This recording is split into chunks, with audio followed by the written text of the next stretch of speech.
जय श्री महाकाल आदेश। जो व्यक्ति जिस शक्ति के सानिध्य में और उसकी कृपा प्राप्त करता है और वो शक्ति जिस सेंसर के अनुसार उसे सभी अज्ञात विषयों पर ज्ञात कराती है, जैसे मान लो आपका सेंसर है कान, तो उस शक्ति के क्षेत्र में जो सेंसर आता है सामाजिक रूप से वो अंग क्षीण हो जाता है, कमजोर हो जाता है। यानी जो शक्ति आपके कान के सेंसर को पकड़ के आपको उत्तर देती है या आपने उनको कान पर विराजित कर लिया है तो आपको सुनाई देना कम हो जाएगा। अगर वो शक्ति लेकिन सुनाई देना कम हो जाएगा, लेकिन कौन सी चीज सुनाई देना कम हो जाएगी? जो बाहरी आवाजें हैं, जो इस लोक की आवाजें हैं, वो आवाजें आपको सुनाई देना कम हो जाएंगी। अब कारण क्या है? क्योंकि कुछ साधकों को शक्ति को एक विशेष मोड पर रखना, उनका आवाहन करना, उनका विसर्जन करना नहीं पता होता है। वो केवल सिद्ध कर लेते हैं और शक्ति ऑटो मोड पे रहती है। तो जब शक्ति ऑटो मोड पे रहेगी तो पूरे दिन आपने वो देखा होगा, पहले होता था वायरलेस एक इंस्ट्रूमेंट होता था, अब उसका नाम नहीं है पता। जैसे मान लो आप रेडियो समझ लो, तो रेडियो आप खोल के रख दें, उसका कार्य है बजना, वो बजेगा।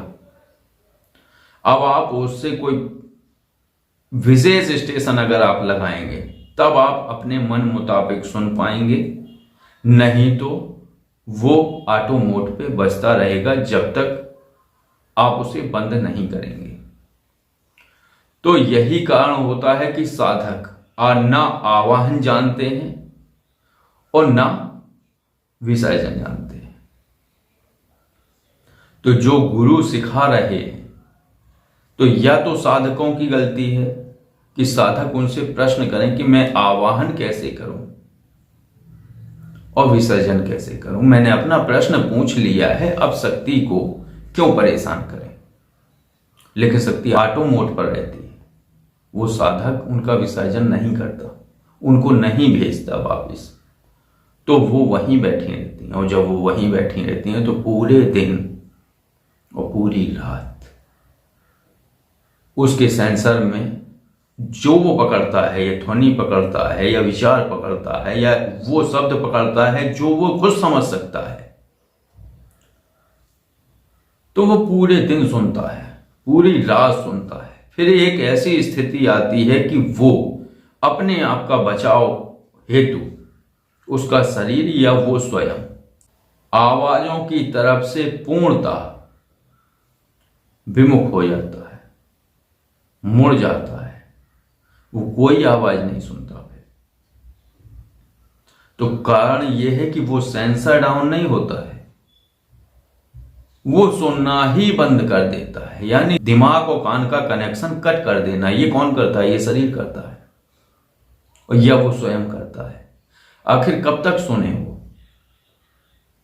तो यही कारण है कि जो लोग आपको मिलते होंगे, जो यक्षिणी या कर्ण पिशाची या कर्ण पिशाचिनी जैसी शक्तियों को कान पर धारण करते हैं, उनको सुनाई देना बहुत कम हो जाता है। जब आप उनसे कहोगे कि बाबा जी ये बात थी, वो कहेंगे क्या? फिर आप जोर से बोलोगे तब उन्हें सुनाई देगा। क्योंकि मैंने देखा है, 2010 की बात है, मैं ऐसे रास्ते से जा रहा था, एक पड़ोसी हैं, उनके घर में काफी भीड़ लगी हुई थी। भीड़ देखकर मैं भी पहुंच गया वहां, तो खड़े हो गए। चर्चा चल रही थी, वो सभी लोगों को बता रहा था, बस सुन नहीं रहा था। लोग उससे कुछ पूछते थे, लेकिन लोगों के पूछने से पहले ही वो जवाब दे रहा था, क्योंकि शक्ति उसे बता रही थी कि अब ये पूछेगा और ये पूछेगा, क्योंकि वो सुनता ही नहीं था। उसको इतना कम सुनाई देता था कि बहुत तेज चिल्लाना पड़ता था तब वो कुछ सुनता था, और खासकर इशारे बहुत देखता था। आप इशारा करेंगे वो समझ जाएगा। उसके दोनों कान खराब हो गए थे। खराब नहीं हुए थे उसके दोनों कान, उसके दिमाग और कानों का कनेक्शन कट गया था। इसलिए कट गया था कि वो पागल हो जाता अगर वो कनेक्शन ना कटता तो। क्योंकि आप सोचिए कि आपके कान पर पूरे दिन कोई न्यूज सुनाए लगातार, और वो भी कन्नड़ भाषा में, वो कन्नड़ भाषा वालों को सुनाए हिंदी भाषा की, और हिंदी भाषा वालों को सुनाए भोजपुरी और कन्नड़ और मलयालम भाषा की, होगा क्या? और पूरे दिन और पूरी रात वो सो ना सकेगा। इसलिए शरीर में कुछ क्षमताएं हैं, वो दिमाग उस कान का कनेक्शन बीच से बंद कर देता है कि ये आवाजें ही ना सुने। फिर वो आदत में शामिल हो जाता है। फिर जब उसकी आदत में शामिल हो गया कि उसे सुनना ही नहीं है, तो जब लोग चिल्लाएंगे तो उसे बहुत जोर लगाना पड़ेगा, उस आदत को भूलना पड़ेगा जो उसने स्वयं जैसे एक कोड डाल दिया, और फिर उस कोड को स्वयं तोड़ना पड़ता है। तो यही है, उसके कान बस्ट नहीं होते, उसके कानों में कोई परेशानी नहीं होती है, लेकिन बस केवल तारतम्य में टूट जाता है दिमाग और कान के मध्य का। तो ये शक्तियां विशेष रूप से एक ध्यान रखने वाली बात है कि जहां जो साधक सीख रहा है तो उसे सबसे पहले ये सीखना होता है, या ये प्रश्न करे सिखाने वाले से कि आप इस शक्ति को ऑटो मोड पे मत देना, मुझे इनका आवाहन बताना और विसर्जन भी बताना, क्योंकि ये शक्ति कभी जी का जंजाल ना बन जाए। क्योंकि जब लगातार आपको खबरें मिलेंगी अन्य भाषाओं में और कई भाषाओं में, वो तभी होंगी। आप कब तक सुनेंगे? चलिए मान लिया वो आप जैसे आप प्रश्न करेंगे कि भाई कन्नड़ में क्यों, तो जब तक आप रुचि नहीं दिखाएंगे, वो तो भाई परेशान करने वाली एक प्रक्रिया है कि आपने उन्हें अनुबंधित किया है। तो जब आपने अनुबंधित किया है, तो जब आपने कोई भी प्रश्न पूछा और उस प्रश्न के अनुसार उन्होंने उत्तर दिया, उत्तर तो वो हिंदी में देंगे, लेकिन आपने कहा ठीक है, इसके बाद उससे जुड़े हुए पूरी तत्व विवेचना कर देंगी, वो हिंदी में ना करेंगी, फिर वो करेंगी तमाम प्रकार की भाषाओं में, और तमाम प्रकार की भाषाओं में या तो आप सुनते रहो या फिर आप घबरा कर साधना विसर्जित कर दो। तो उनका अनुबंध टूट गया, अब वो भी नहीं आता है आपको, तो अब तब आप कैसे करेंगे? तो ये तमाम प्रकार की समस्याएं होती हैं। मैंने उसे पूछा कि कब से किए हो, तो बोला 5 वर्ष हो गए। तो उस समय बड़ी रुचि थी, हमने कहा हमें दे दो, तो उसने यही कहा तुम मत लो, क्योंकि मुझे उस समय ना मुझे ज्ञान था कि इसके सूत्र क्या होते हैं। तो उसने यही कहा तुम मत लो, क्योंकि मैं तो बच गया पागल होने से, तुम ना बचोगे, क्योंकि मुझे नहीं है पता कि इन्हें कैसे रोके।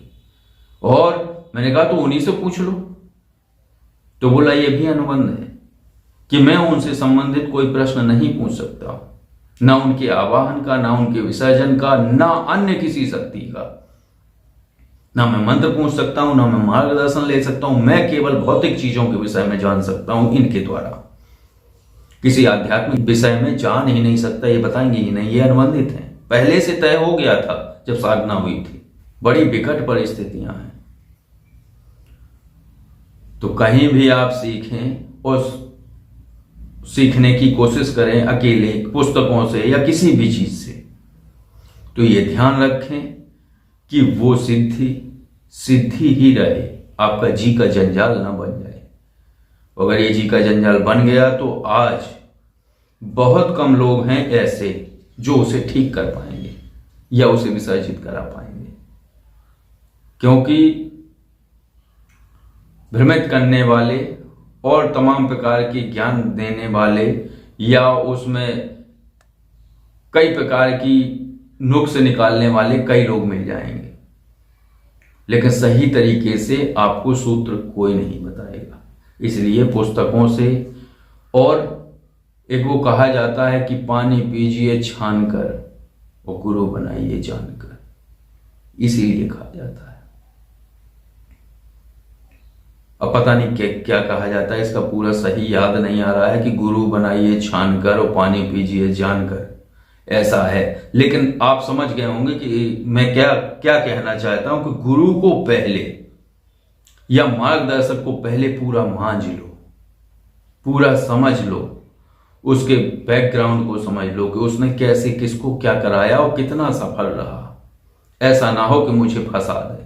तो केवल ये चर्चा थी, और ये चर्चा आपको कैसी लगी? अगर अच्छी लगी है तो वीडियो को लाइक करें। अगर आप ऐसे ही किसी आध्यात्मिक विषय पर जानकारी चाहते हैं तो Call-me-4 ऐप के द्वारा आप कॉल कर सकते हैं। बाकी ये स्क्रीन पर जो नंबर है इस पर आप व्हाट्सएप और कॉल दोनों कर सकते हैं, जैसा मर्जी वैसा कर लें। जय श्री महाकाल। आदेश।